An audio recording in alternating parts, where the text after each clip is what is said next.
per capita income was only $30. Ladies and gentlemen, over the 70-year period since its inception, the country public debt stock was 25 trillion. In the last 4 years, the debt stock has increased, almost doubled to 49 trillion. Again, another serious issue that we should be pondering as to debt sustainability of Pakistan. If you take the debt to public debt and liabilities, it was 30 trillion, just under 30 trillion in 2018. It has risen to 55 trillion in year 2022. As a consequence, this country, which used to have debt servicing of less than 2 trillion per annum, in fiscal year 2016-17 has risen to over 5 trillion. This is a major, again, it's a result, combination of inflation-led policy rate hike, which was 6.5% in 2018, went before COVID almost 13.75%, and then because of COVID came down globally, so we also had to follow the suit to around 7, and then it has gone back to almost 20%. So it's the spiral effect of what has gone wrong in this country over the last few years. I could go on and share a lot of data with you, facts, and I can challenge anybody to prove that any of the data is wrong. But instead of repeating all those, I think in the last few years we should see that, as I said, what mistakes on the economic front we have made, and we should try to correct those as soon as possible. The coalition government was handed over an economy last year which was completely in shambles. To top it, the previous government had agreed to a loan facility in 2019, which was extended finance facility with the IMF. Unfortunately, instead of honoring the sovereign commitments, they not only did not implement, but rather before leaving the office had reversed some of the conditionalities they had implemented earlier. Now this actually led to a serious trust deficit between development partners and Pakistan as a country. We realize that these obligations are not by any individuals or political party, but by sovereign state of Pakistan. We and my team decided that come what may, we will implement and we will discharge all the sovereign commitments which the previous government had made. One and only program which Pakistan completed in its history, even dictators era could not complete any IMF program. They used to run away. Pakistan was known as few trench country. The most effective governments which used to claim, they also ran away from 8th or 9th review in its history. The one and only program which was completed for all 12 reviews successfully was 2013-16 program. So I think we owe this to this nation, that we show seriousness, we deliver, and we demonstrate to the world that we can honor the sovereign commitments no matter who made those. So I and my team are absolutely committed to complete this program to the best of our ability. We have been in the process of 9th review. I think it has taken longer than it should have, in my opinion, because I have dealt with all the 12 reviews of the one and only completed program in Pakistan history. Anyway, we seem to be very close to be signing staff level agreement, hopefully inshallah in the next few days. Ladies and gentlemen, our economic difficulties compounded by the devastating floods of 2022, which affected 33 million people, caused physical and economic losses of around $30 billion US. Despite the fiscal constraints and limitations the federal government has, the federal and provincial governments have jointly decided and have allocated 452 billion for relief and rehabilitation work of flood affectees. If need be, we together will provide more resources to support our brothers and sisters in need. You may recall that there has been a lot of work by UNDP, European Union, Asian Development Bank, World Bank, and assisted by the Planning Division. And they calculated that around $16 billion would be required for the reconstruction and rehabilitation work in the next few years. We, in the Geneva Pledge and the Geneva, the conference which was held for this purpose in January, we have already announced that half of that bill will be met by Pakistan from its own resources, which means almost $8 billion or more than 3,200 billion Pak rupees in the next few years. And we have made all the spade work, home work has been done, and luckily and alhamdulillah, we got much beyond the 50% which was envisaged to be pledged in the Geneva conference was committed and was announced. I'm sure you all would be aware of the detail which has already been made public. Ladies and gentlemen, these are challenging times, as I said, and everyone needs to make contribution to overcome these challenges. As they say, the work begins at home. So does austerity. Prime Minister Mohammad Shahbaz Sharif has announced an impressive austerity package recently. The salient feature, I would like to remind few of the salient features: the complete ban on purchase of all vehicles till June 2024, complete ban on purchase of all new durables till June 2024, 15% cut on annualized basis in the current expenditure non-employee related of all ministries, divisions, attached departments and autonomous bodies. Luxury vehicles deployed with cabinet members be withdrawn and have been actually mostly withdrawn already. Cabinet members to avail air travel both domestically and abroad in economy class and shall not stay in five-star hotels. So these are the few measures which have been decided under the leadership of Prime Minister Shahbaz Sharif. In a recent cabinet meeting, they have been already acted upon and implemented. Ministry of Finance has issued all the relevant notifications, and so did the Cabinet Division. The certain austerity measures required notification from the Cabinet Division, and certain measures required notification by the Finance Division. So I happened to chair that meeting, and we decided, and those notifications are out and implemented and are actually effective as of today. Let me say that it is most unfortunate, in my opinion, that petty politics is still being played in our country's economy.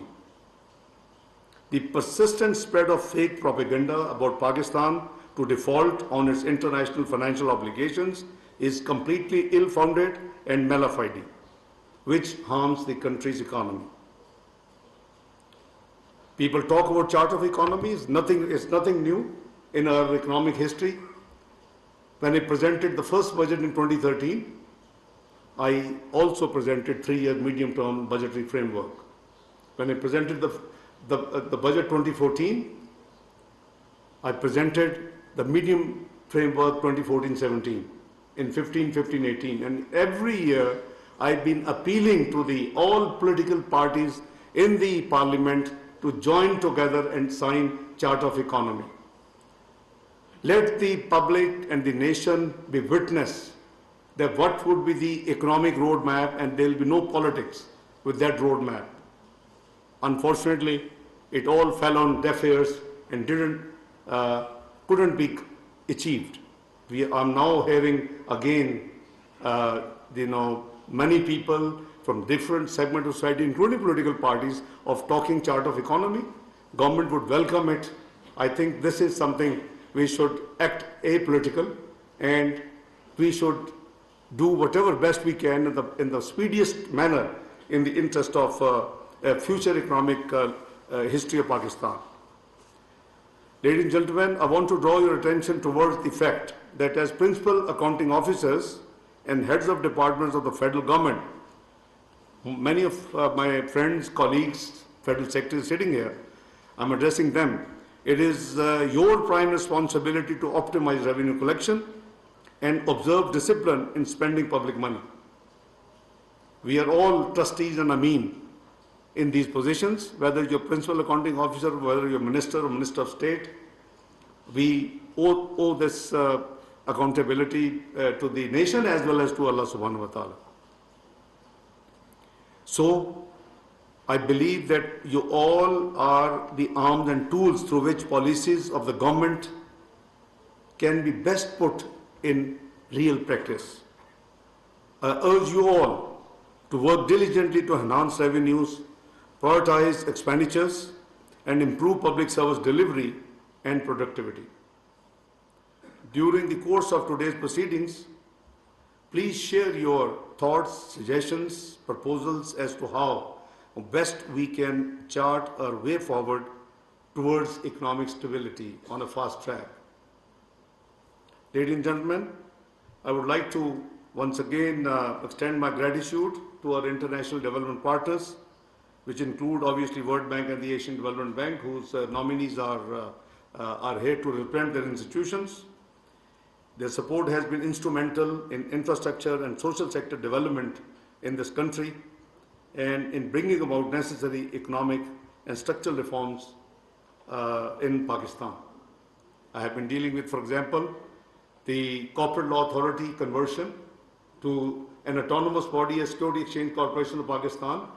I dealt with them in 90s when I remember 1st of January 1999, from an extended arm of Ministry of Finance, it became an autonomous body in the country. So many structural reforms I can cite here which have been done with the support and program support of these institutions. So, we as country, we owe great thanks and we acknowledge their contribution in this domain. They have always been doing the hand-holding at the time of calamities and disasters. The latest example being last year floods. They came swiftly forward, and I think we all appreciate their contribution and their hand-holding, which they did very timely. They are our time-tested development partners, as I said, and I would especially like to mention that they provided government the fiscal space to deal with the COVID pandemic as well. So, envisaging the upcoming budgets to be responsive to gender needs, and I'm sure I see a good representation here, we would be gender needs and climate sensitive, and will make sure that needful is being done so that both genders are properly taken care of in this process. We will ensure that such measures are both effective and inclusive. Ladies and gentlemen, under the able guidance and leadership of Prime Minister Muhammad Shahbaz Sharif, and with the support of our coalition partners, we are striving hard to revive the economy. Frankly speaking, before I took over the office from a distance, I didn't know how deep quagmire we as a country are in. Alhamdulillah, I have dealt with 98, 99, the worst economic sanctions on Pakistan, post-detonation. I have dealt with 2013-14 era, when, without knowing which political party will win the elections, it was predicted February 2013 that no matter which political party will win the election, they will have to declare default within 6 to 7 months. Why? Because Pakistan had already been declared macroeconomic unstable country. No Surprise. Everybody knows your liabilities. Everybody knew that you have about $6 billion in State Bank. Everybody knew you have to pay 4.6 billion liabilities in the next 6 to 7 months. So it doesn't require rocket science to calculate what would be the melting point. So precisely when we came, State Bank at $6 billion, we won the elections as PMLN. We took the responsibility. But alhamdulillah, we worked hard. We didn't lost nations 1 year to get into IMF program. We took days and months. The cabinet oath was 7th of June. We presented the budget on 12th of June 2013. We signed the IMF agreement on 4th of July 2013. Then you have to move fast. So those 2 eras I have seen, and I'm sure that God willing, this difficult time will pass. The team, economic team, is doing their best. I'm trying to assist, to the best of my ability and knowledge of economy and the past experience. So I have a very firm faith that we would, inshallah, come out of this quagmire. It was deeper than before, and it was, I would say, much complex than the previous 2 experiences I had as Finance Minister of Pakistan in late 90s and early in 2013, 2017. So I believe that we have to work together to control the current inflationary pressures. They are unprecedented. We are improving. This team is trying to improve the supply of commodities. ECC of the Cabinet has approved a number of measures to improve agriculture production. We are basically an agri-economy. And introduce much needed structural reforms in the energy sector as well. Because, without quoting the multilateral institutions, they say, if Pakistan has to survive, God, inshallah Pakistan will survive. This is my iman. Power sector has to be structurally reformed and fixed. And let me endorse that the issue was and has been very grave. A country producing with a cost of 3,000 billion energy in Pakistan has only been recovering around 1,600 billions. You can't afford to lose 1,400 billions in energy sector. So I with my team, we have done our best. Power division has been on board. We have done our best that the gas sector regular flows should stop in the circular debt. So you see, these are the very painful reforms. Reforms are never easy. So we have been passing through in the last few months doing all this job, and it has been painful. But alhamdulillah, as I said, we have done most of the work, and I think we are alhamdulillah now in a position where we can move with confidence, we can move forward as a country, as a nation. The historic Kisan package, you may recall, was over 2,000 billion rupees. It was unprecedented, and I think it will go a long way in improving agricultural productivity. As late as yesterday, I and my team had meeting with the Fauji fertilizer bin Qasim, who produced the one and only project in the country who produced DAP in the country. You may have been reading the media reports. The farmers have not been, because of maybe their purchasing power has gone so down, they have been using only urea. That reduces your productivity, and they have not been using DAP, which is a little expensive. But we had a very historic discussion yesterday that the neighboring countries are now going the next step of producing the better and the more productive urea and the fertilizer in those countries, which produces 35 to 40% more per acre yield. So we have started work on that. God willing, inshallah, we will try to put this in order. Pakistan used to import the entire DAP from abroad, and I thanked Allah and I was happy when the visiting team reminded me that it's you who actually hand-holded us and helped us to trigger this DAP project in Pakistan in 1998. which started and completed and became in production in 2003. You see, you have to do work. Rest is with Allah Almighty. And this is my belief, this country has a lot of resilience. Those who spread, this, I would say, depression, I think they should have a faith. You have huge assets. You have, these minerals are hundreds of billions of dollars. Your debt is, those who say that hum debt trap ho gaye hain, I mean, what is your debt to GDP ratio? 73%? Right now, in the last few months, it has come down to 69%. Because we have been paying our external debt without getting it back because of the rumors and the debt phobia spread all over in the world. So 73, when it took over when it left in 2017, it was 63% debt to GDP. When it came back, it was 73, right now it's 69. So 73 isn't something to worry. US is around over 110%. UK, after a pandemic, is over 100%. Japan is 257%. I haven't seen their politicians or pseudo intellectuals coming on their televisions and blaming that the country is going to go, in a very serious problem. For heaven's sake, have a faith. Don't do petty politics with Pakistan. This is unfair. So Pakistan has the resilience to meet these challenges. They are there. I'm not saying that we are all hunky-dory and there's no problem. Yes, we are in a quagmire. It's misgovernance, it's ill-discipline, it's non-performance, and it's, I don't want to use the corruption. So you see, we have to just put our home right, and we are an economy which is very resilient. We have seen in 1998-99. There was a full effort to put Pakistan on knees so that it rolls back its nuclear capability.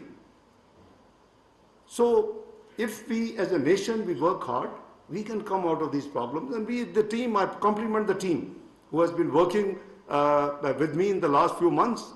And as I said, I'm a very optimistic person, and I have been demonstrating optimism not without any reason. It has proved to be right. The country which was macroeconomic unstable country in 2013, thanks to the team at that time which helped me, we reached to a point where you were projected to be part of G20 in 2030. We as a nation should have tried hard to reduce that timeline to 26, 27. It was doable. But the petty politics in this country have led to new adventures which have landed Pakistan in a serious trouble from 24th economy to 47th economy in 4 years. Let's learn a lesson. Let's be a patriotic Pakistani. And let's take our country forward. It has a future, inshallah. This is my belief, this is my faith, and I mean it. So at the end, I once again thank Tariq Bajwa Saab, Secretary Saab, all the team who have organized this seminar and this discussion. I'm sure will help a lot. The representatives of World Bank and ADP will be there, and your contributions would mean a lot for the upcoming budget. So I thank you for your patient hearing.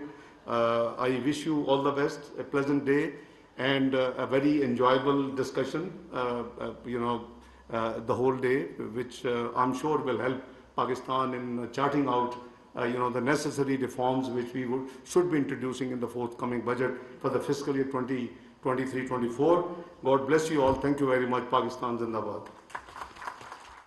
In the next 4 years, the increase in the per capita income was only $30.